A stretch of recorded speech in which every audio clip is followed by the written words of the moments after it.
Pourquoi les relations modernes sont devenues aussi instables. Cette règle biologique que la société moderne essaie de camoufler a été résumée en une phrase par Robert Briffaut, un anthropologue du début du XXe siècle, et il dit ceci. C'est la femelle, et non le mâle, qui détermine toutes les conditions de la famille animale. Si la femelle ne tire plus de bénéfices d'une association avec le mâle, cette association n'a plus lieu d'être. Je vous le traduis, mais ça signifie en gros que l'amour féminin est par essence opportuniste. C'est pas une insulte, c'est une stratégie de survie millénaire. Une femme n'aime pas un homme pour ce qu'il a fait pour elle dans le passé. Elle l'aime pour ce qu'il est capable de lui apporter ici et maintenant, et pour la promesse de ce qu'il lui apportera demain. Le piège dans lequel tombent 90% des hommes, c'est de croire au compte épargne émotionnel. Vous pensez que parce que vous avez été là pendant sa dépression, parce que vous avez payé ses dettes, ou parce que vous avez pris soin d'elle pendant 3 ans, vous avez accumulé des points qui vous garantissent sa fidélité à vie, eh bien désolé de vous décevoir, mais ça ne marche pas comme ça. La loi de Briffaut stipule que les bénéfices passés ne garantissent pas l'association future. Bon, pour vous schématiser ça un peu plus clairement, le compteur de votre valeur est remis à 0 chaque matin. Prenons des exemples concrets. Premier exemple, vous rencontrez une femme en difficulté.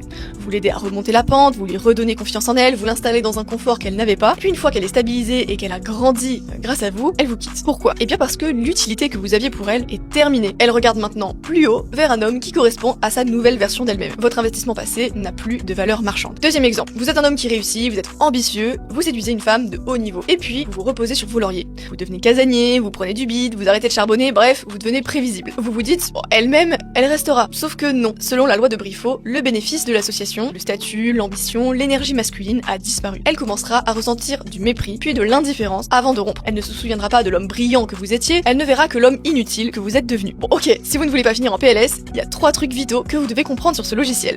Déjà, l'investissement passé ne compte pas. Si le bénéfice actuel est nul, la relation est en péril, peu importe l'historique. Ensuite, si vous vendez du rêve sans jamais concrétiser, elle finira par chercher un investissement plus concret ailleurs. La promesse de bénéfices futurs ne suffit pas très longtemps. Ça peut faire un peu illusion dans un premier temps, mais pas éternellement. Et enfin, troisième truc vital, le bénéfice doit être supérieur à ce qu'elle peut obtenir seule. Avec l'émancipation financière des femmes, l'homme ne peut pas se contenter d'apporter un simple salaire. Si elle gagne sa vie, votre utilité doit se situer à un autre niveau, qu'il soit le leadership, la force de caractère, la protection émotionnelle, votre réseau ou une génétique supérieure à la sienne. Comprendre la loi de Briffaut, c'est pas devenir cynique ou détester les femmes, c'est comprendre les règles du jeu pour ne plus jamais être surpris. Ok, ça fait mal, mais la gratitude, c'est pas un sentiment biologique, c'est un concept social, alors que la biologie, elle ne connaît que l'utilité et la survie. Maintenant on va me dire, ok mais c'est pareil pour les hommes, non? Eh bien détrompez-vous.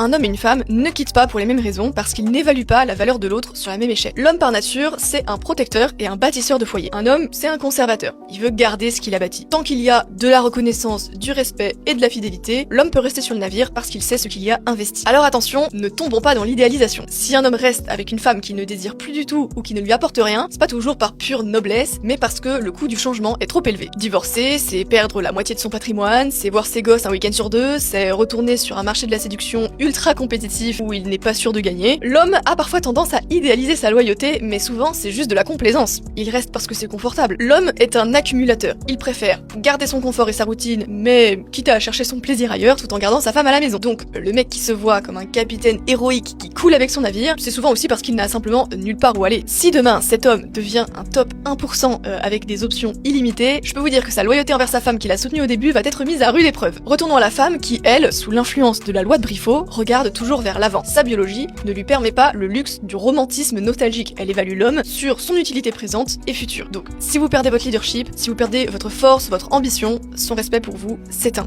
Et sans respect, son désir meurt. Alors elle vous quitte pas parce qu'elle est méchante, elle vous quitte parce que son instinct lui hurle que vous n'êtes plus le partenaire capable de garantir sa sécurité. Donc voilà la grande différence entre l'homme et la femme. Là où l'homme reste par devoir ou facilité, la femme va rester par nécessité. La femme quitte pour remplacer et l'homme il reste et il accumule. C'est pas plus noble, c'est juste une autre stratégie. Si les hommes s'effacent et si les hommes font un pas en arrière et que vous laissez le choix aux femmes, regardez simplement la gueule des relations de maintenant. Mais ça, c'est à cause du féminisme, encore une fois. Les hommes ont peur de parler, les hommes ont peur de s'exprimer. Lorsqu'il y a un homme comme moi qui vient et qui s'exprime, on essaie de le diaboliser et de le cancel, ce qui donne lieu du coup à des femmes qui donnent leur avis et des hommes qui restent en retrait. Mais forcément, il y a une grosse contradiction. Parce que ce que les hommes veulent réellement, c'est pas ce que les femmes veulent, ou du moins pensent vouloir. Et tu vois, il y a toute une incohérence là maintenant dans les relations hommes-femmes, ok, que j'essaie de souligner tant bien que mal, mais bon, on ne m'écoute